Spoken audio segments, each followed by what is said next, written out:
There's a form of meditation that I'm going to investigate with you today that I call meditation in unbound consciousness. I don't really know what other traditions call it. I'm sure there are versions of it and so forth. But the way I experience it and work with others and teach it to them is pretty specific. And it's the kind of thing that when you get it, you really get it.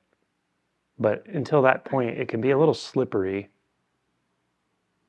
mostly because of the nature of thought and identifying with thought and not recognizing what it is to identify with one thought right now, and then another thought and another thought. But if you're willing to really just look at the nature of the experience of thought, which are always, pretty much always self-referential, and investigate the nature of the sense of the one who's the thinker in this moment, the one that feels like I, or may feel like I am. If you had a shift into this, you may even experience I am as a kind of universal fundamental truth. You may experience consciousness as a universal fundamental truth or substratum of experience. And all of that's fine if that's how it appears to you. But that's the space in which this meditation unfolds. The space of thought, the space of I, the thinker, the subject to the object of what you think about, problems, future, past, what I want, what I don't want, how retreat is going for me right now, my doubts about my practice, my doubts about understanding what Angelo's saying. All these thoughts, those are the objects of your experience in this space. And the subject is you, a sense of you that in a sense gets a little overlooked when we fixate on the objects, which are thoughts. But if you just slow down and just notice in the most simple way, which means you don't construct another thought to do this kind of noticing. You don't make a thought to understand it, because that's just fixating on the next object of thought. Rather,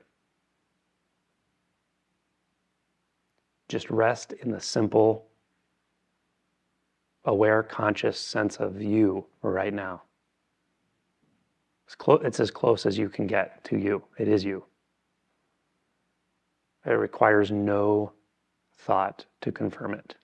It requires no object of thought to confirm it. Not even the thought that says I am. Before the thought I am, there's just the experience of I am. The experience of I, or just the experience of this. That's dead center. That doesn't have to move. It doesn't really move. And again, it's often overlooked by an attention habit to keep going out to an object of thought, which is a thought. But the more we do it, the more we start to mistake those objects of thoughts for the I. We're kind of leapfrogging over ourselves over and over. And when that gets extreme and there's stress underneath it and emotional repression, it feels like anxiety, it feels like depression, it feels like confusion, all the things, all the human drama. But all of that can be seen to really not be happening when you recognize that the one it seems to be happening to, once you remember it in real time, right now, I, the center, the fundamental experience of consciousness, it's really imperturbable. It's just there. Notice it. Notice you don't have to step apart from it to notice it.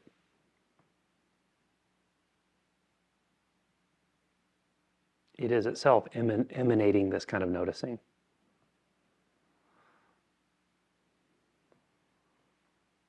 It's something like light itself, in that the light is just there. It illuminates everything And it also is self-illuminating.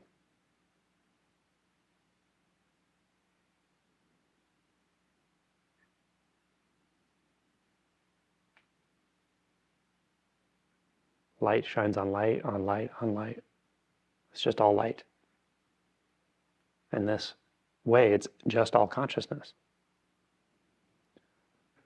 The consciousness can be directed through a narrow lens and focus on a thought that says, well, this all sounds good, but I don't know how to meditate. Now, how much do you believe the thought? Or can you come back to the light that's illuminating that thought and see that that light is just the light of consciousness, the light of your most immediate sensory experience of being awake, being here. Resting in that, and also not avoiding the objects of thought. Seeing that the thought can arise. It doesn't take me away from me. I don't have to react to that thought. And in fact, I can't actually react to the thought. Only the next thought can react to a thought. The subjective experience, the center, so to speak, of consciousness is non-reactive. It's just there the whole time.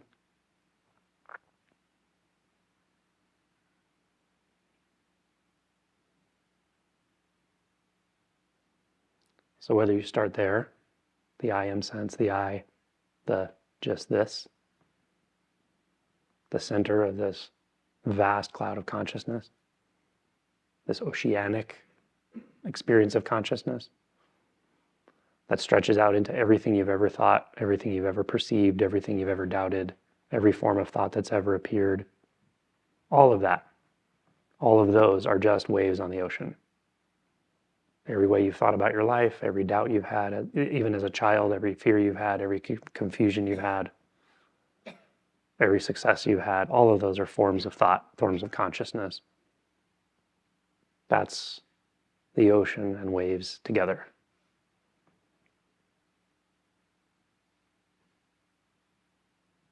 Start with the ocean. Start with the I that is imperturbable, obvious, the center of conscious experience. The most you can be right now.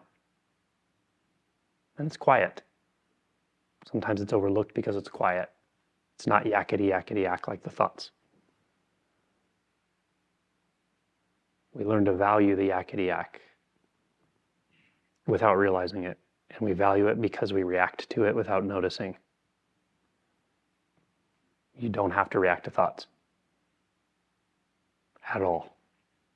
You don't have to push them away. You don't have to grasp onto them. You don't have to sort them out. You don't have to create them. You don't have to do anything. The being is already here. The being of consciousness, the being of, again, for some it feels like an I am sense. But it's the closest thing possible.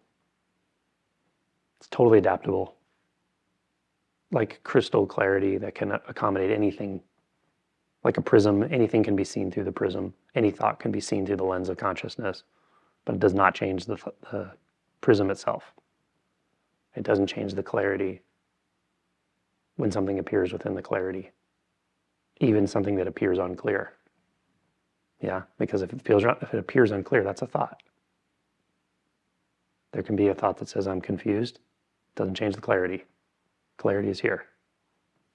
There can be a wave on the ocean that doesn't look like the ocean, looks like a wave, has a certain shape and disappears. It's transient. That doesn't change the nature of the ocean. The ocean is just the ocean. It can accommodate every wave. The sense of consciousness, the experience of consciousness, can accommodate any thought. Notice it. Very simple. So that's the approach from the ocean, from the I, from the pure subject.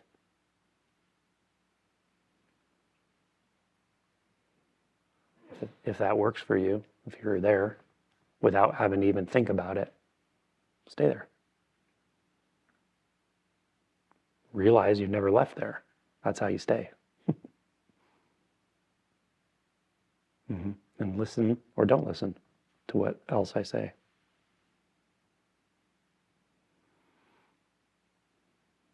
You can also approach this, and sometimes maybe this works a little better if you're really identified with thoughts. You can approach this from actually tuning directly into a thought, into the thought itself. So if the aperture is narrow, if we're overlooking that subjective oceanic experience chronically, and the attention is just narrowed into one thought, and the next thought, and the next thought. And certain thoughts are more sticky. Doubt thoughts tend to be sticky here. Because it feels true that I doubt myself. I doubt my ability to meditate. I doubt my ability. I doubt whether I'm awake. I doubt. Not good enough. So those thoughts can be a little sticky. And that's okay. We can start there. If there's a thought right now, whatever it is, in your mind, moving through your mind, just give it your full attention. Don't push it away. And don't analyze it either. Don't create more thoughts about it, just notice it. It can be literally anything. It can be, wow, this finally makes sense to me. Or it can be, nope, still don't get it. Doesn't matter. It can also be, I'm feeling pain. If only I wasn't feeling this pain, I could do what Angelo's suggesting. Could be, oh my God, I can't wait till I get out of here. I want to eat. I'm hungry, or I need to go check my text, or whatever. Who knows? The mind does all this stuff. The point is to notice it as a thought. Mundane, spiritual, doesn't matter. And just notice that thought there. Kind of notice what it's made out of. Spaciousness almost, right? Without analyzing. Almost as if you can like touch the texture of it. Like curious, a child walking up to a beautiful flower, wanting to touch it. What is this? Or seeing mist from a sprinkler, wanting to walk into the mist. You can do that with one thought. Any thought, no matter how familiar it is or how bizarre it is. What is that thought like?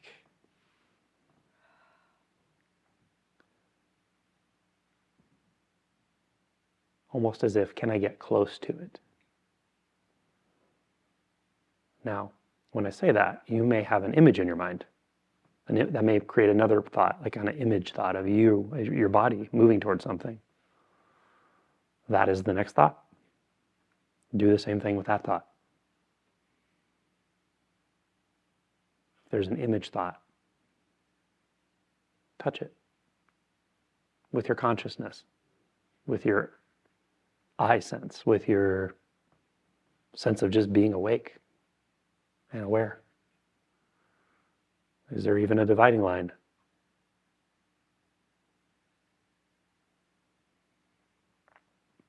Is that thought made out of the same substanceless substance that just being awake is made out of?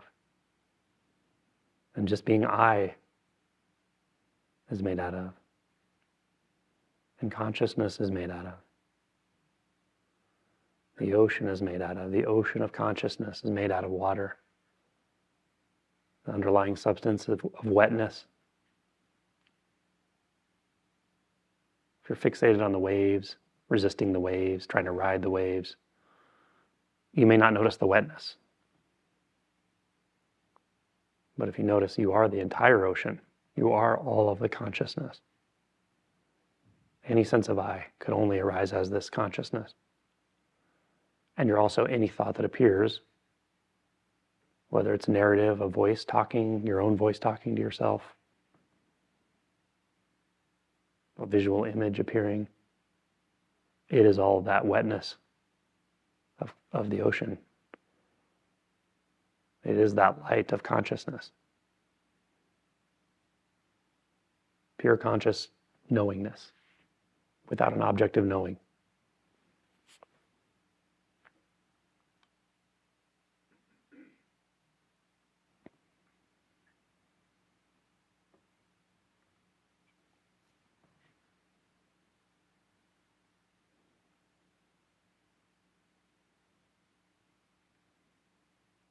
You can, once you get attuned to this, you can do it both ways. You can sort of start from both ways, noticing the vastness of the sense of I,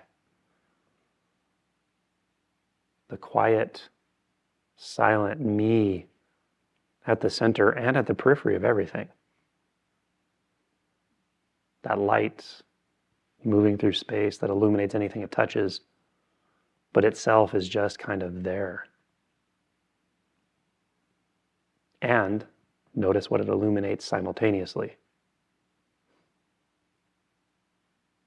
That would be a thought. You can notice it all at once. And even the space between, the gap. It's kind of a third way to approach this. What is the gap between one thought and the next thought? Without analysis, just be the gap. Notice you've always been the gap.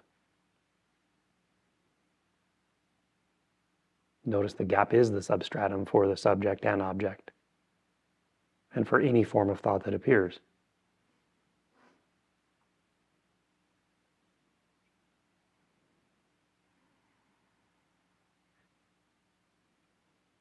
One thought, watch it arise, or just notice it's there.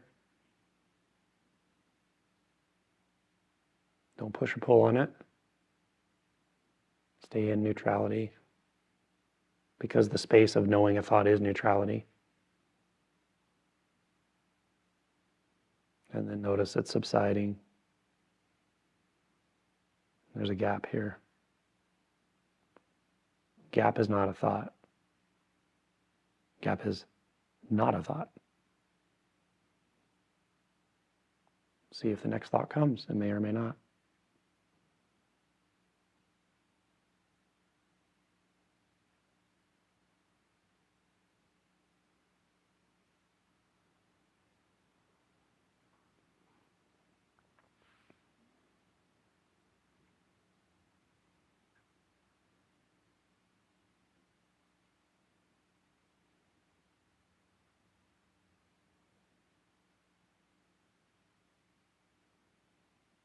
Now sometimes, and this may not apply to you, again, just stay with that experience.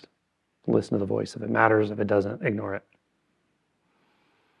Sometimes if we're new to this, we'll find ourselves straining physically. It's like you kind of get what the gap is, but it almost feels like you're straining to stay in it or something like that. That's okay. That's just some offloading energy from reversing an old habit. And you can just put your attention in the body for a minute and just relax it. Find out what's tense and relax it. You may notice your jaw tensing up or kind of breath holding, your chest is tight. Just open your shoulders, put your head up, move your neck around, move your torso a bit if you need to, and just let everything relax. And then come back. So approaching any of these entry points from the standpoint of relaxation is key. Start with relaxation, because I promise you the I am sense is relaxed. Undifferentiated consciousness is endlessly and always relaxed. You don't need to relax anything. It's there. So just to allow your body to start there, to start with the relaxation, and the mind will more naturally follow.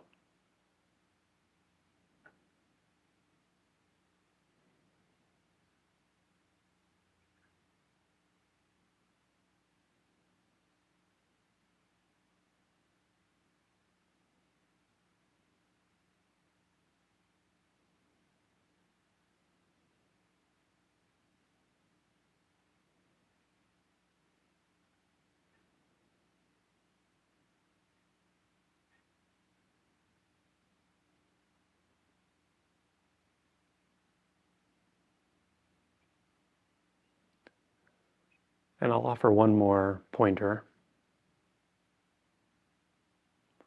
If any pointer I've said already is working, just let it work. Again, just ignore any other approaches. Even if one word worked for you, just use that as your attunement. whatever reminds you.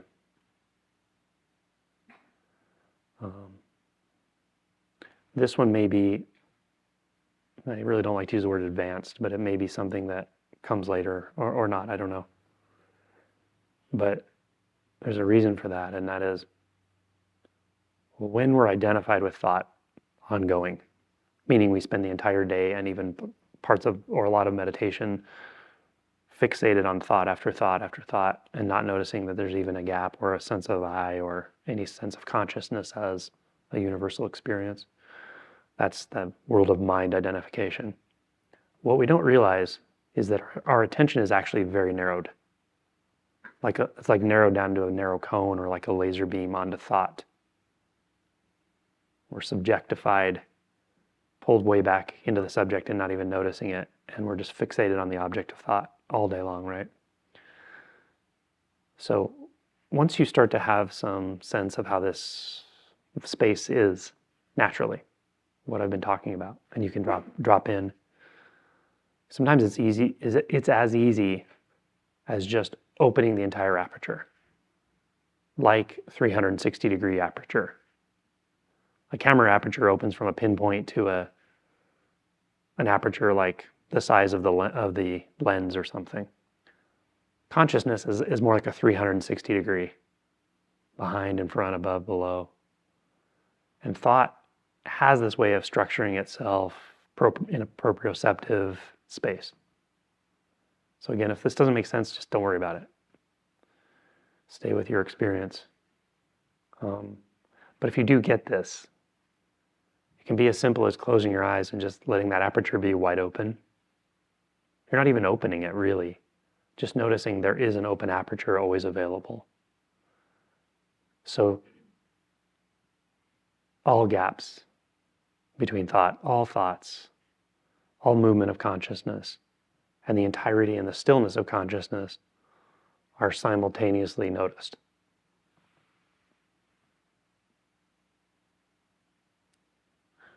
It's kind of like starting with being the wave and ocean simultaneously and just remembering experientially that is the case. And then you'll become more and more familiar with the nature of consciousness. That sometimes, although the oceanic aspect is always totally still, sometimes the relative aspect, the waves, are just more turbulent. Stressors, being busy, not sleeping enough, a lot of thinking, these just cause turbulence. But if you are able to just keep that aperture open, you recognize there's total stillness and a little more turbulence on the surface than usual. And there's nothing resisting that. Consciousness can feel like a vast, placid surface goes on into infinity, nothing moving. If you learn to meditate this way and do it consistently, you'll know that. And it can also feel like ripples on the surface with no need to narrow attention onto those ripples. And sometimes it feels almost like there's a tropical storm above and it's really stirring up the water and the currents and the waves. So consciousness can actually feel kind of turbulent, like you're on a boat rocking, like a rowboat rocking on a surface when there's a storm. And you still don't have any need to close the aperture, narrow attention, fixate on a single thought. So there can be stillness, vastness, oceanic consciousness, and a turbulent surface all at the same time. And it doesn't take effort to hold that. It takes a kind of openness, vulnerability, and just really giving your attention to this space that you carry around all day long and live in, but maybe don't always recognize its fundamental placid nature.